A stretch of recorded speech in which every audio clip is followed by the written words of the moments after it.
नमस्कार, मैं इंजीनियर प्रदीप कांत पटेल आपके अपने YouTube चैनल एग्ज़ाम कोच पर जो है स्वागत करता हूं। और यहां पर आप देख रहे हैं जैसा कि स्क्रीन में ये एग्ज़ाम कोच टीम है और हम लोग बड़ी मेहनत के साथ जो है बड़ी दृढ़ता के साथ आपके साथ जुड़े हुए हैं। आप भी हमारे साथ जुड़े रहिए और सफलता जरूर मिलेगी।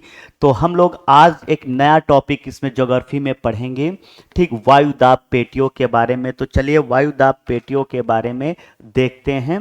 ठीक, सबसे पहले हमारा जो टॉपिक है वायु दाब पेटी, तो इसमें आपको एक चीज जाननी है। यहां पर देखेंगे कि जो वायु है उसमें क्या होता है, संचरण होता है, गति होती है। वायु स्थिर नहीं है। हमेशा अगर जो वायु की बात की जाए, वायु, तो वायु स्थिर नहीं है। ठीक, उसमें गति होती रहती है। तो वायु स्थिर स्थिर नहीं है। क्लियर। और इसमें क्या है, गति होती है। वो गति करने को क्या कहा जाता है, संचरण कहा जाता है। क्या कहा जाता है, संचरण कहा जाता है। फिर जब वायु में संचरण होता है तो वायु की जो गति है वो डिपेंड्स करती है किसके ऊपर, तो आपने, क्योंकि जो है टेम्परेचर के ऊपर। ठीक, और उसी टेम्परेचर के वजह से जो है वायु क्या करती है, दबाव भी डालती है जो है। तो कैसे, इसमें एक आपने पढ़ा होगा कि जो दाब होता है वो इन्वर्सली प्रोपोर्शनल होता है टेम्परेचर का। क्लियर। इसका मतलब ये होता है कि आप अगर जो टेम्परेचर बढ़ाएंगे तो प्रेशर क्या हो जाएगा, ठीक, जस्ट जो है कम हो जाएगा। और अगर जो टेम्परेचर क्या करोगे, यहां पर अगर जो आप क्या है ताप को बढ़ा रहे हैं तो प्रेशर क्या हो जाएगा, रिड्यूस हो जाएगा, मतलब लो हो जाएगा। और अगर जो आप टेम्परेचर को कम कर रहे हैं तो प्रेशर क्या हो जाएगा, बढ़ जाएगा, यानी कि हाई प्रेशर हो जाएगा। क्लियर, ये बात समझ में आई है। इसका मतलब है कि दाब हमेशा क्या है, तो यहाँ P का मतलब क्या है, प्रेशर है, और ये इसका मतलब क्या है, टेम्परेचर, ताप है। क्लियर। तो इसका मतलब ये है यूनिवर्सली का कि अगर जो आप ताप बढ़ा रहे हैं तो प्रेशर क्या हो जाएगा, कम हो जाएगा। क्लियर। और अगर जो आप ताप क्या कर रहे हैं, कम कर रहे हैं, तो प्रेशर हाई हो जाएगा। क्लियर है। और कैसे इसमें गति होती है वो अभी हम लोग आगे जानेंगे। फिर आपको एक बात है, समझेंगे इसी को। ठीक, देखेंगे कि जैसे मान लीजिए आप इक्वेटर लाइन की बात की जाए, 0 डिग्री, सूर्य हमेशा यहां पर क्या है, परपेंडिकुलर चमकता रहता, लंबवत किरणें पड़ती रहती। यहां पर क्या रहता है कि जब हमेशा सूर्य यहां पर रहेगा तो यहां की जो वायु होगी वो क्या हो जाएगी, गर्म हो जाएगी। और जब वायु गर्म होती है तो वो क्या हो जाएगी, हल्की हो जाएगी और ऊपर उठना शुरू कर देगी। क्या है, ऊपर उठना शुरू कर देगी। तो यहां पर स्थान खाली हो जाएगा, इस वजह से यहां पर क्रिएट हो जाएगा लो प्रेशर। क्या हो जाएगा, लो प्रेशर यहां से हो जाएगा। इसके बाद है वायु जब ऊपर उठती है तो आपको पता है कि हमारे एटमॉस्फेयर की ये प्रॉपर्टी है कि जैसे ही आप 165 मीटर ऊपर जाते हैं तुरंत जो है, जैसे आप उठेंगे टेम्परेचर में 1 डिग्री की क्या आती है, कमी। वायु में दाब टेम्परेचर है तो इस वजह से उठ रही, तो यहां पर जो प्रेशर हो रहा है वो लो, यानी इक्वेटर पर कैसा रहेगा, लो प्रेशर रहेगा। क्लियर। वायु ऊपर पहुंची, अब क्या है, डिग्री में कमी आती रहेगी तो वायु ठंडी होगी। तुरंत यही फार्मूला है कि अगर जो आप टेम्परेचर को कम करेंगे तो वायु दाब क्या होगा, बढ़ेगा। कैसे बढ़ेगा, जब ये पहुंचे यहां उठी तो क्या करती है कि जब गति जो है, अगर हम लोग बात करें यहां पर समझेंगे मैप पर कि ठीक, ये मान लीजिए 0 डिग्री है, 0 डिग्री, यहां पर सूर्य चमक रहा है तो ये वायु ऊपर उठना शुरू हुई। इस तरह से ऊपर ये वायु उठती चली जाएगी तो यहां पर क्या हो जाएगा, लो प्रेशर क्रिएट हो जाएगा, क्योंकि जितना है वायु क्या है, यहां से सारी वायु चली गई तो यहां पर कोई दबाव हवा का नहीं।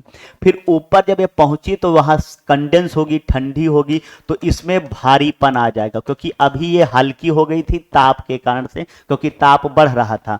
जब ये भारी होगी तो ये क्या करेगी, अब उठ नहीं पाएगी तो क्षैतिज होना शुरू, बहना शुरू करेगी। इसी को हम लोग पवन कह देंगे, विंड कह देंगे। क्या कह देंगे, विंड कह देंगे। बस आपसे पूछा जाए जब वायु क्षैतिज धारा में, क्षैतिज दिशा में बहना शुरू कर दे तो इसको क्या कहेंगे, इस प्रवाह को पवन कहते हैं। क्लियर। और जब ऊपर उठती तो धारा बोला जाता है। अब देखेंगे, अब इसमें ज्यादा ये ठंडी होती चली जाएगी तो इसमें वेट हो जाएगा, भारीपन हो जाएगा, तो ये कहीं ना कहीं पर आके फिर से गिरना शुरू हो जाएगी धरातल पर, क्योंकि जब इसमें भार आता है तो ये धरातल पर गिरेगी और ये पहुंच जाएगी 25 डिग्री टेम्परेचर पर, ये जाके जो डिग्री है वहां पर ये गिरेगी, जहां पर जब वायु नीचे की तरफ गिरना शुरू होगी तो दबाव डालेगी बहुत तेजी से, और जब दबाव पड़ेगा तो यहां पर कैसा प्रेशर क्रिएट होगा, हाई प्रेशर क्रिएट होगा। इतनी बात समझ पे आई। ठीक, यही कारण रहता है कि जो वायु दाब पेटियों का निर्माण होता रहता है, और उन्हीं के आधार पर अगर जो हम लोग वायु दाब पेटियों की बात करें, ठीक,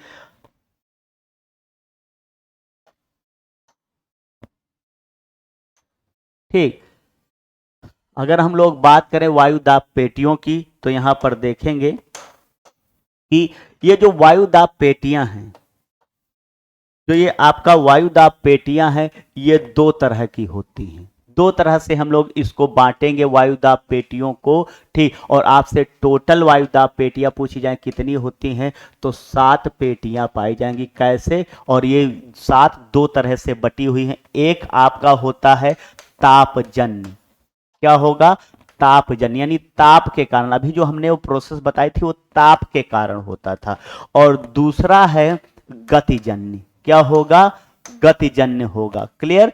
तो जो तापजन्य है, ठीक, यानी कि हम लोग उसको कहेंगे थर्मल और डायनेमिक। इंग्लिश में इसको भी, क्योंकि टर्म ज्यादातर इंग्लिश के आते हैं तो आपको है, इसको क्या कहेंगे, थर्मल कहेंगे, और इसको क्या बोल देंगे, डायनेमिक बोल देंगे। ठीक, क्या बोल देंगे, डायनेमिक बोल देंगे, गतिजन्य। ठीक, पेटी। तो दो तरह की पेटियां होती हैं, तापजन्य, इसमें तापजन्य की अगर बात किया जाए तो ये पेटियां जो है तापजन्य में जो है दो पेटियां होती हैं जो है तापजन्य। कौन कौन सी पेटी, पहला तो है विषुवत या भूमध्य, भूमध्य रेखी निम्न वायुदाब, निम्न वायुदाब, इसको इक्वाटोरियल बोलते हैं, इक्वाटोरियल लो प्रेशर बेल्ट। समझ पा रहे हैं। और दूसरा अगर हम लोग देखें इसमें जो पाई जाती है वो है ध्रुवी। कौन सी हो जाएगी, ध्रुवी हो जाएगी। इसको हम लोग बोलेंगे ध्रुवी उच्च वायु दाब पेटी, उच्च वायु दाब पेटी। ठीक, इसको इंग्लिश में कहेंगे polar high pressure belt. Clear, clear है। क्यों इसको बोलेंगे, समझेंगे ताप गतिजन्य के बारे में भी, और जो है इस तापजन्य के बारे में फिर हम लोग बात करेंगे इधर गतिजन्य में, फिर अभी इसका हम लोग डिस्क्रिप्शन सीखेंगे कि क्यों कहते हैं। ठीक, चलिए देखते हैं इसमें नेक्स्ट गतिजन्य की अगर जो हम लोग बात करें, ठीक, किसकी बात करें, गतिजन्य की।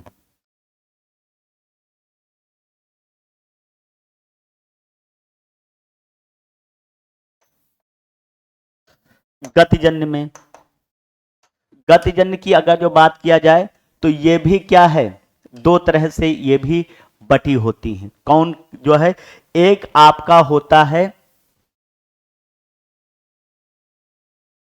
उपध्रुवी,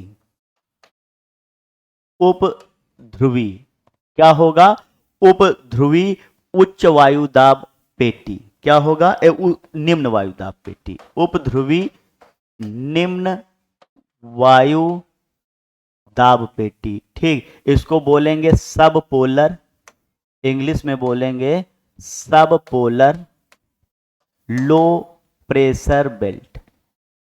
ठीक, दूसरी जो होती है वो होती है आपका उपोष्ण, उपोष्ण उच्च वायु दाब पेटी। क्लियर। देखिए इसको इंग्लिश में कहेंगे सब ट्रॉपिकल, सब tropical high pressure belt, English में कहेंगे ये है।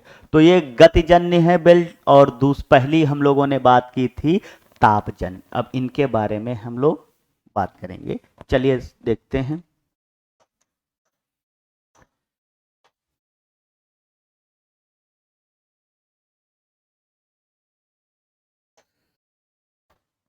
पहला है, हम लोग बात करेंगे तापजन्य की।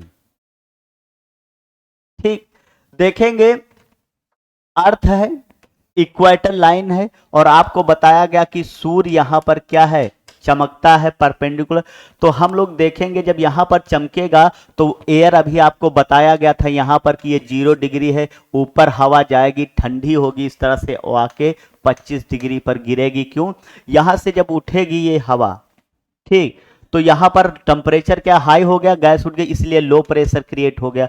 फिर ये जब सूर्य का प्रकाश पोलर की तरफ जाएगा, ये तो इक्वेटर की थी बात, और जब ये पोल्स पर जाएगा तो यहां पर देखिए सूर्य का प्रकाश थोड़ा क्या है, तिरछा, सीधा ना पहुंच गए, तो यहां पर टेम्परेचर कम हो जाएगा। तो जो हवा में जो है, जब टेम्परेचर कम हो जाएगा तो वायु हो जाएगी ठंडी, क्योंकि जब हवा गर्म होती तब वो फैलती है, और जब ठंडी होगी तो कंप्रेस होगी, तो यहां पर दबाव डालेगी तो पोलर पर कैसा हो जाएगा, हाई प्रेशर, क्योंकि वो ध्रुवों पर क्या होना शुरू होगी, गिरेगी। क्लियर है बात? तो इस वजह से हम लोग इनको क्या कहा जाता है, ठीक, टेम्परेचर के कारण। तो जो आपका इक्वेटर वाली है वो आपका कैसी रहेगी, लो प्रेशर बेल्ट, और ये जो ध्रुवों वाली है ये कैसी हो जाएगी, उच्च वायु बेल्ट। ये किसके कारण हो रहा है, ताप के कारण हो रहा है। क्लियर है बात? और हमेशा एक बात आप याद रखेंगे, जो हवा का दबाव है वो हवा हमेशा हाई प्रेशर से लो प्रेशर की तरफ मूव करेगी, ये भी एक बात सत्य है। हमेशा हवा उच्च वायु दाब से निम्न वायु दाब की तरफ ही मूवमेंट में आएगी। ठीक, चलिए बात करते हैं। तो अब देखेंगे यहां पर क्या है, अगर देखा जाए जब ये 25 गिरेगी तो यहां पर क्या हो जाएगा, हाई प्रेशर हो जाएगा।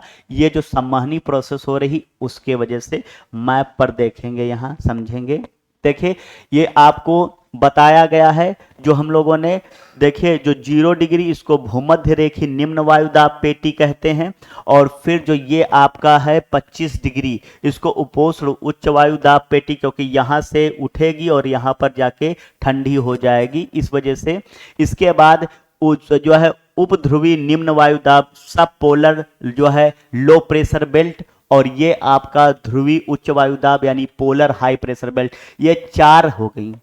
और इन्हीं को जस्ट हम लोग, ये तो उत्तरी गोलार्ध की बात है, सब कहां की बात है, ये नॉर्थ साइड की बात है। यही सेम प्रोसेस अगर हम लोग बात करेंगे तो कहां रहेगा, दक्षिण में चलेगा, जबकि इक्वेटर कैसी रहेगी, कॉमन हो जाएगी, ये तो बदलेगी नहीं। इसी वजह से इधर कितनी है, 3, तो इधर भी तो 3 साउथ में लेके जाएंगे तो 3 3 6 हो जाएंगे, और एक एक कॉमन कितनी हो जाएगी, 7। इसीलिए आपको बताई गई थी कि जो है उच्च वायु दाब पेटियां कितनी हैं, तो 7 है उच्च वायु दाब पेटियां, और 2 भागों में ये बटी हुई हैं।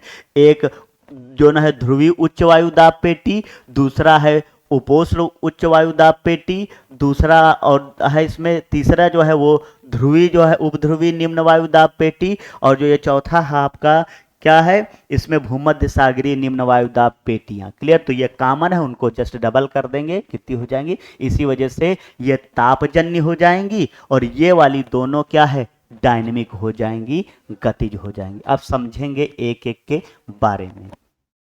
ठीक, तो हमेशा क्या होता है, जब है हमेशा जब हम बात करेंगे ताप की, तो वहां हाई प्रेशर से लो प्रेशर की तरफ मूवमेंट करेगा, जबकि जब आप डायनेमिक की बात करेंगे तो लो प्रेशर से हाई प्रेशर की तरफ क्या है, मूवमेंट होगा। क्लियर? ये दोनों बात आप याद रखेंगे। इसमें चले आगे बात करते हैं। ठीक, पहला यहां से अगर जो हम लोग बात करें तो ये है आपका तापजन्य। देखेंगे तो आपको बताया गया कि सूर्य यहां पर क्या है, चमकता है। तो जो है दोनों गोलार्धों में अगर बात किया जाए, जो इक्वेटर लाइन है इसके 10 डिग्री ऊपर यानी नॉर्थ साइड में, और 10 डिग्री जो है आपका साउथ में, ये वाला जो प्रेशर बेल्ट रहता है, ये वाला ये सब क्या रहता है, हाई जो है लो प्रेशर बेल्ट, क्योंकि यहीं से सारी क्या है टेम्परेचर की वजह से यहाँ की जितनी भी वायु है वो सब हल्की हो जाएगी, ऊपर उठ जाएगी, यहाँ दबाव नहीं रहेगा, इस वजह से यहाँ पर प्रेशर कैसा बनेगा, लो प्रेशर। और ये किसके कारण हो रहा, ताप लिए। तो इसी वजह से भूमध्य रेखी जो निम्न वायु दाब पेटी है किस टाइप की है, तापजन्य है। ठीक, दूसरा है जब यहाँ पर सूर्य यहाँ पर है तो यहां से अगर देखा जाए तो सूर्य का प्रकाश दोनों पोलर्स पर क्या है, प्रॉपर वे में नहीं पहुंच पा रहा है, इस वजह से यहां टेम्परेचर कम होगा। जब टेम्परेचर कम हो जाएगा तो हवा क्या हो जाएगी, कंडेंस होगी, उसमें भार आ जाएगा,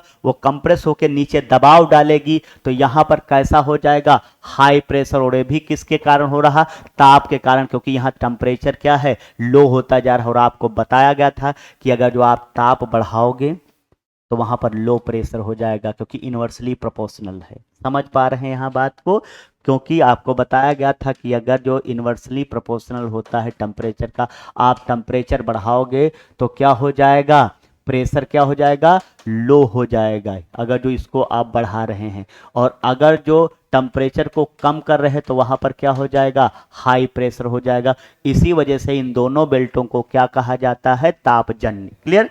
अब इसको जस्ट यहां पर वही कंडीशन, ये तो उत्तरी ध्रुव की थी बात, अब दक्षिणी ध्रुव, तो 1 2 3 टोटल कितनी हो गई, 3। ठीक, तो ये जो है तापजन्य कितनी होती हैं, लेकिन हम लोग इनको दो तरह से ही बांट करते हैं, पोलर और जो है इक्वेटोरियल। क्लियर। चलिए बात आगे करते हैं। फिर देखेंगे यहां पर दूसरा है गतिजन्य। ये कौन सी हैं, गतिजन्य है। गतिजन्य क्यों है, इसके अभी बाद में बारे में बात करेंगे। देखिए एक महोदय हुए, उनका नाम था कोरियोलिसिस। इन्होंने जो है एक गति बताई कोरियोलिसिस जो है, और कहते हैं कि जब धरती क्या कर रही है, घूर्णन गति कर रही है। घूर्णन गति जब धरती करती है तो उसमें ये बताया इन्होंने कि जो चीज सेंटर में है वो क्या करेगा, उसको बाहर की तरफ फेंकने का ये बल करता। कोई चीज अगर जो सेंटर में हो उसको गति करा दिया जाए घूर्णन, तो वो हमेशा उसकी प्रकृति किसकी तरफ रहेगी, परिधि की तरफ रहेगी। वो परिधि की तरफ, सेंटर से परिधि की तरफ भागना शुरू करेगा। क्लियर है। तो अगर हम लोग बात करें तो हमेशा यहां पर क्या है, लो प्रेशर होगा, क्योंकि सेंटर पर ही तो सूर्य है, यहां की बात की जाए।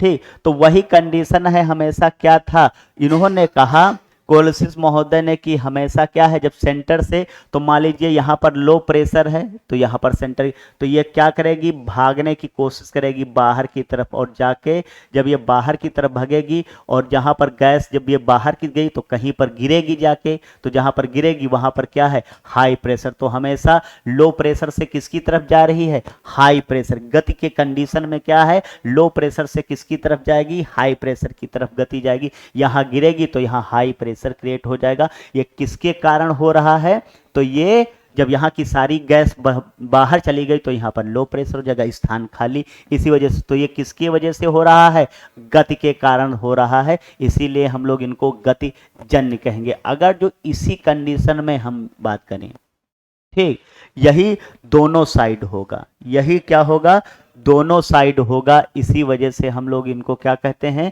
गतिजन्य।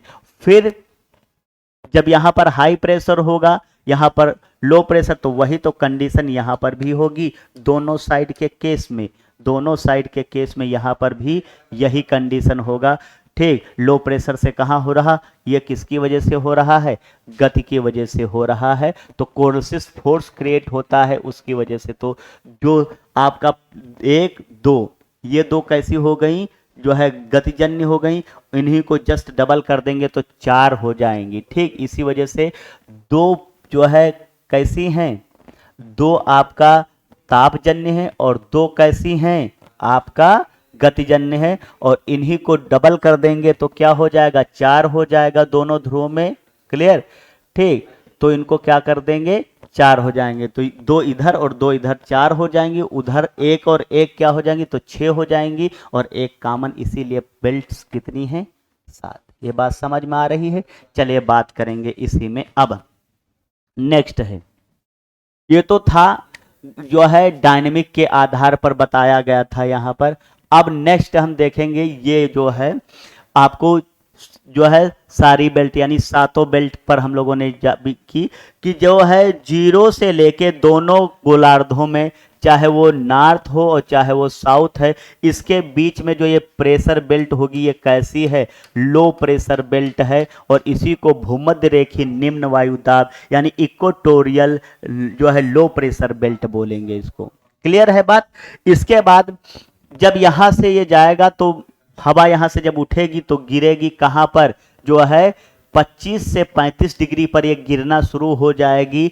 इस वजह से यहां पर क्या हो जाएगा, इसको कहेंगे उपोष्ण उच्च वायुदाब पेटी यानी सब ट्रॉपिकल हाई प्रेशर बेल्ट कहते हैं। ये 25 से 35 जो है उत्तरी गोलार्ध में है यानी नॉर्थ में, और यही कंडीशन जो है साउथ में भी होगी। यही कंडीशन क्या हो जाएगी, साउथ में हो जाएगी। क्लियर। इसके बाद अगर जो हम लोग बात करेंगे नेक्स्ट, तो 60 से 65 पर ये उपध्रुवी निम्न वायुदाब पेटी होती है। ठीक, क्योंकि कोर्सिस फोर्स की वजह से ये सारी कहाँ चली गई, ध्रुव की तरफ चली गई, और यहाँ पर जाके जब गिरी तो यहाँ पर हाई प्रेशर हो जाएगा। इसी वजह से जब यहाँ की गैस निकल गई तो ये बन गई उपध्रुवी निम्न वायुदाब पेटी यानी सब polar low pressure belt. Clear. यही तो ये थी नॉर्थ साइड की, तो यही जो है 60 से 65 दोनों साइड में हम लोग देखेंगे तो ये साउथ में है। क्लियर। इसके बाद यहां पर जब गिरे तो पोलर पर, तो ये 75 से 90 के बीच है, तो ध्रुवीय उच्च वायुदाब पेटी इनको कहते हैं पोलर, ठीक, हाई प्रेशर बेल्ट कहा जाता है। क्लियर। इधर भी तो ये था आपका नॉर्थ साइड का और ये हो जाएगा साउथ साइड का। क्लियर है बात। तो ये 7 वायुदाब पेटियों के बारे में हम लोगों ने बात की। अब इन्हीं के बारे में आगे समझेंगे। देखिए कोर्सिस फोर्स में जो कहा कि लो प्रेशर से हाई प्रेशर की तरफ, दूसरे जो साइंटिस्ट हैं उनका नाम है फेरल महोदय। किसका नाम है, फेरल महोदय। तो ये जब इन्होंने कोर्सिस फोर्स के आधार पर इन्होंने बताया था कि जो जब उत्तरी गोलार्ध में आप चलेंगे, ये कौन सा है, नॉर्थ पोल रीजन, तो ये हमेशा जो वायु प्रवाह हो रही है तो उसके हमेशा क्या हो जाएगा, दाहिने ये अपने तरफ मुड़ेगी, जबकि दक्षिणी गोलार्ध में बाएं की तरफ मुड़ेगी। ठीक, कोर्सिस फोर्स के आधार पर फेरल महोदय ने कहा था। क्या कहा था फेरल महोदय ने, ठीक, फेरल महोदय, इस फोर्स के आधार पर इन्होंने फेरल महोदय ने कहा था। क्या कहा था, फेरल महोदय ने कहा कि जब ये कोई बह रही है वायु, तो देखिए इस तरह से जब होगी तो ये थोड़ा इस तरह से टर्न करेगी यानी क्लॉकवाइज बनाएगी, तो ये हमेशा क्या हो जाएगा, जैसे मान लीजिए गति इस तरह से, तो ये जो है कैसा है, दाहिना हाथ है, तो हमेशा ऐसे मुड़ेगी। इस तरह से हवा चल रही तो इस तरह से मुड़ जाएगी उत्तरी गोलार्ध में, जबकि दक्षिणी गोलार्ध में जब इस तरह से जा रही तो इस तरह से मुड़ेगी यानी जो है दाहिने वो बाएं की तरफ मुड़ेगी। तो इन्होंने कहा कि देखिए ये हवा उठी इस तरह से पहुंची और फिर ये कवर करेगी, तो देखिए हमेशा क्लॉकवाइज यानी दाहिने मुड़ेगी, इस तरह से चले इस तरह से मुड़ना शुरू होगी। वही कंडीशन यहाँ है। जब यहाँ पर पहुंचेंगे दक्षिणी गोलार्ध में, साउथ पोल रीजन में, तो ये देखिए लो प्रेशर से जब हाई प्रेशर, तो यही स्थान क्या है, कवर करेगी इस तरह से, तो देखिए वो अपने बाएं मुड़ेगी, इस तरह से आएगी और इस तरह बाएं मुड़ जाएगी। तो फेरल महोदय ने कहा था, ठीक, कोर्सिस फोर्स के आधार पर कि जो उत्तरी गोलार्ध में पवनें हैं वो अपनी चलने की दिशा में हमेशा दाहिनी ओर मुड़ेंगी, जबकि दक्षिणी गोलार्ध में अपनी चलने की दिशा के वो बाएं की तरफ मुड़ेंगी। इतनी बात समझ में आ रहा, आपको मैप पर दिख रहा होगा। ठीक, इस तरह से हम लोगों ने बात किया है ये, और इसी आधार पर हवाएं जब रोटेट करेंगी तो ये क्या हो जाएगा, इनमें चक्र बन जाएगा, एक सर्किल ड्रॉ होगा। अभी उसके बारे में भी हम लोग बात करेंगे, आगे बात करते हैं, इसी में देखेंगे। फिर है बाइट साहब। बाइट महोदय ने कहा कि जब आप नॉर्थ पोल रीजन में जाएंगे, उत्तरी गोलार्ध में, इन्होंने कहा तो जो हवाएं अपनी जिस दिशा में जा रही हैं, ठीक, जिस दिशा में जा रही हैं, तो हमेशा उनके जो है उत्तरी गोलार्ध में देखिए हाथों से, ये दाहिना है और ये बायां हाथ है। तो जब मान लीजिए इस साइड में हवा जा रही है, तो उन्होंने कहा कि जो अपने जो चलने की उनकी दिशा है, उस दिशा में हमेशा उसके जो है दाहिने हाथ पर क्या रहेगा, हाई प्रेशर रहेगा, और बाएं हाथ पर क्या रहेगा, लो प्रेशर, जैसा आपको मैप में दिखाया गया है। देखिए ये है आपका, तो हमेशा क्या है, इधर लो प्रेशर है तो दाहिने हाथ की तरफ हाई प्रेशर रहेगा, और बाएं की तरफ क्या हो जाएगा, लो प्रेशर रहेगा। उन्होंने चलने की दिशा के आधार पर बताया कि हमेशा उत्तरी गोलार्ध में क्या रहेगा, जो है दाहिने साइड हमेशा क्या रहेगा, हाई प्रेशर, और बाएं साइड में क्या रहेगा, लो प्रेशर रहेगा। क्लियर है। जस्ट उसी का उल्टा, ठीक, इन्होंने दक्षिणी गोलार्ध में कहा। दक्षिणी गोलार्ध देखिए यहां, अब देखिए ये हवा जा रही इस तरह से आई और फिर मुड़ के इस तरह से मुड़ी, इस तरह। तो इन्होंने कहा जब ये दक्षिणी गोलार्ध में चलेंगी, ठीक, तो देखिए ये इस तरह से आके और इस तरह से जा रही थी, यही तो एक चक्र पूरा हो रहा था इस तरह से। देखिए तो वही यहां पर है। अगर हम लोग बात करें इस तरह से, तो देखिए हमेशा इस तरह, तो इसके दाहिने क्या था, हाई प्रेशर, और बाएं क्या था, लो प्रेशर। वही कंडीशन यहां पर है। देखेंगे ये गैस जो है यहां से हवा चली, ऊपर की तरफ गई, फिर इधर मुड़ गई, अब वो कवर करेगी तो इधर की तरफ लौट आएगी। तो इस तरह से ये क्या हो जाएगा, इस तरह से लौट आएगी यहां पर, क्योंकि वो प्लेस तो कवर ही करेगी, क्योंकि वायु क्या होती है, स्थान घेरती। तो इन्होंने कहा कि जब वो दक्षिणी गोलार्ध में जाएगी तो दाहिने तरफ क्या है, लो प्रेशर हो जाएगा, और बाएं तरफ क्या हो जाएगा, हाई प्रेशर हो जाएगा। तो जस्ट यहां उल्टा उसका हो जाएगा, वहां दाहिने तरफ उत्तरी गोलार्ध में हाई प्रेशर था तो यहां पर क्या हो जाएगा, लो प्रेशर। वहां बाएं तरफ लो प्रेशर था तो यहां क्या हो जाएगा, हाई प्रेशर। बस जस्ट उसका उल्टा है, ये बाइट्स महोदय के अनुसार। क्लियर है बात। तो आगे हम लोग बात करेंगे, इसी में देखेंगे यहां पर आप बात करेंगे। ये देखिए इक्वेटर लाइन है, भूमध्य रेखीय जो निम्न वायुदाब, यहां पर सूर्य जब चमकेगा तो वह हवा ऊपर उठेगी, तो यहां से हवा निकलेगी और जाके ऊपर की तरफ जाएगी, और फिर टेम्परेचर में कमी आएगी तो 25 डिग्री पर जाके क्या है, वो गिर जाएगी। क्लियर। जब यहां पर ये गिरेगी तो ये स्थान क्या करेगी, कवर करेगी, तो ये इस डायरेक्शन में लौट आएगी। तो हमेशा देखिए आपको बताया गया कि जो हवा है वो हमेशा हाई प्रेशर से लो प्रेशर की तरफ चलेगी। तो ये जो है आएगी हमेशा इस तरह से, क्योंकि हवा इस तरह से रोटेट बनाएगी कवर करने के लिए, तो हमेशा क्या है, इस तरह से चलेगी। क्लियर है बात। तो हमेशा देखेंगे, ठीक। तो जो ये वाला एक चक्र बन रहा है, ये वाला जो ये वाला चक्र बन रहा है, इस चक्र का जो है नाम दिया था हेडली साहब ने। हेडली साहब ने कहा था कि जो है हवा जब चलेगी और उसके बाद हाई प्रेशर की वजह से जो है ये 25 से 35 डिग्री पर गिरेगी, तो फिर वहां से हवा क्या करेगी, जब दबाव डालेगी तो नीचे धरातल पाके वो फैलने की कोशिश करेगी। तो वो दोनों साइड, ऐसा नहीं है ये जब आएगी तो इधर की कवर करेगी, और जब ये आगे गिरेगी तो इधर की तरफ फैल जाएगी, इस तरह से। तो इन्होंने कहा कि ये दोनों डायरेक्शन में लो प्रेशर की तरफ जाएगी, तो जो है यहां पर गिरेगी और इस तरह से क्या है, ये इधर की तरफ बहती चली जाएगी। इस तरह से दोनों साइड में ये गिरेगी तो दोनों साइड में फैलेगी, इनका कहने। तो इसी को इन्होंने क्या किया था, ये दिया था हेडली साहब ने। तो इसको कहते हैं हेडली वायुदाब चक्र। क्या बोल देते हैं, हेडली वायुदाब चक्र। क्लियर है। इसको क्या कहेंगे, दोनों रीजन में, इसको दोनों रीजन की बात करेंगे यहां पर, इसको क्या बोला जाएगा, हेडली साहब ने इस चक्र के बारे में खोज की थी, तो हेडली वायु दाब चक्र की बात होगी यहां पर। क्लियर है।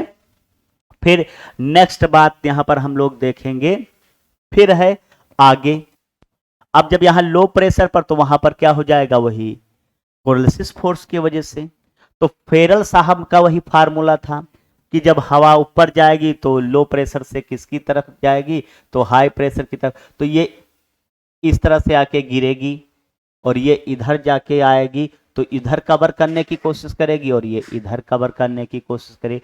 तो ये जो चक्र बना, ये वाला चक्र बना दोनों साइड में, ये वाला चक्र, इसको क्या कह दिया गया, इसकी जो खोज थी वो फेरल साहब ने, तो इसको क्या कह दिया गया, फेरल चक्र कह दिया गया। दोनों साइड में हम लोग बात होगी तो इसको क्या कह दिया गया, फेरल चक्र कह दिया गया। क्लियर। इसके बाद पता है कि जब यहाँ लो प्रेशर गिरेगी तो वो फिर से लो प्रेशर की तरफ कहाँ आएगी, जो है हाई प्रेशर से लो प्रेशर की तरफ आएगी, क्योंकि जब यहाँ दबाव होगा तो एक्सपेंड करेंगे, तो इसी को कह दिया जाएगा ध्रुवी चक्र। क्या कह दिया जाएगा, ध्रुवी चक्र कह दिया गया। तो अगर जो वायु दाब का जो संचरण है वो कितने चक्रों में पूरा होता है, तो आपका आंसर हो जाएगा यहां से, ठीक। अगर हम लोग बात करें तो ये त्रिकोणीय चक्र है। कौन सा है, त्रिकोणीय चक्र है, त्रिकोणीय चक्र है, ठीक। और कौन कौन से चक्र बताए गए हैं यहां पर, तो ये आपका जो है बताया गया है हेडली चक्र, ठीक। तो वायु में त्रिकोणीय संचरण होता है इसी से। दूसरा यहां पर बता दिया गया है आपका पेरल चक्र, ठीक। और यहां पर जो तीसरा है वो बता दिया गया है ध्रुवी चक्र। तो ये 3 चक्र वायु दाब के संचरण के लिए चलते रहते हैं, ठीक। तो हम लोगों ने यहां पर सीखा कि 3 जो वायु का संचरण होता है वो 3 चक्रों में पूरा होता है। दूसरा यहां से कितनी वायु दाब पेटियां हैं, ये 7 वायु दाब पेटियां हैं। क्लियर है।